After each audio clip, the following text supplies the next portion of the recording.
अगर आपको इसी तरह के वीडियोस पसंद है तो चैनल को सब्सक्राइब करना मत भूलना और बेल आइकन पे जरूर दबाना ताकि मैं जब भी कोई नया वीडियो अपलोड करूं तो उसकी जानकारी आपको सबसे पहले मिल सके।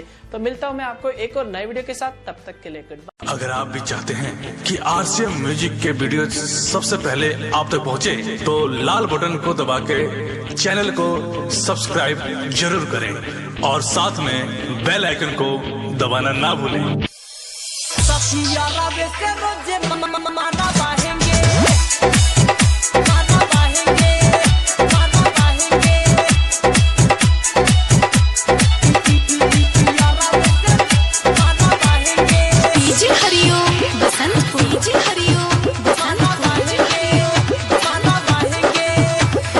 नैहर में सखी हम पहले बानी प्यार हो,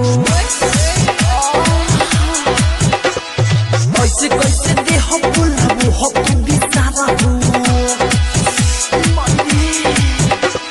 नैहर में सखी हम पहले बानी प्यार हो, कैसे कैसे दे हम बुलाबो हम बिसारा हो।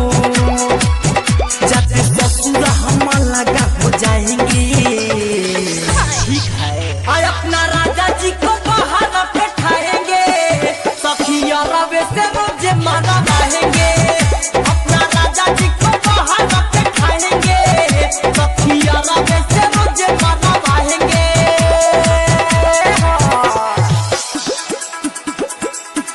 म्यूजिक बाय डीजे हरिओम बसंत को, डीजे हरिओम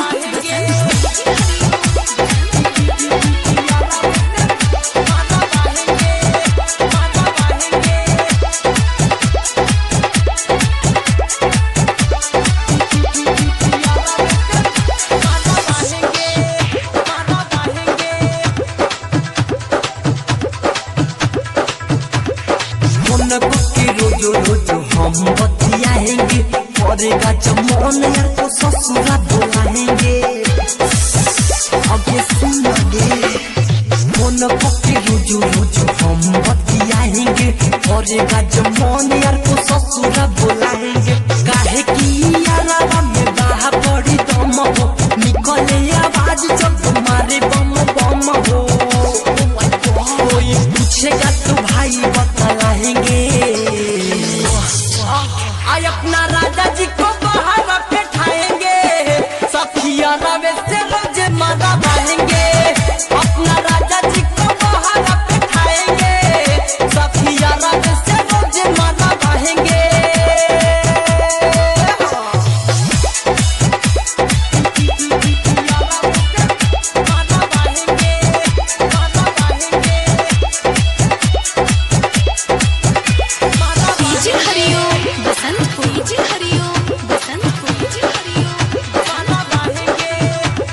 रही जब तुम्हारा मन भर खैलस, तुम फूला बना तबू हे फूला बना।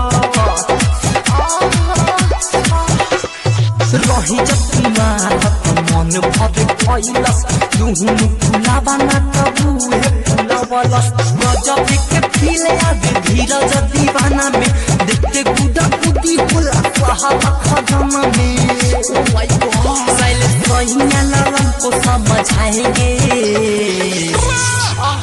अपना राजा जी को बाहर बैठाएंगे, सखिया रवे से रोजे माना रहेंगे। अपना राजा जी को बाहर बैठाएंगे, सखिया रवे से रोजे माना रहेंगे। नैहर में सखी हम तो पहले बानी प्यार हो, कैसे कैसे दे हम बोलाबो हम बिसारा हो। जाके ससुरा हम लगा हो जाएंगे, अपना राजा जी को बाहर भेजाएंगे, सखिया रवे से रोजे माना रहेंगे। अपना राजा जी को बाहर बैठाएंगे, सखिया रवे से रोजे माना रहेंगे। डाउनलोड कीजिए RCM music official app play store से। आरसीएम म्यूजिक के सारे ऑडियो वीडियो डाउनलोड करने के लिए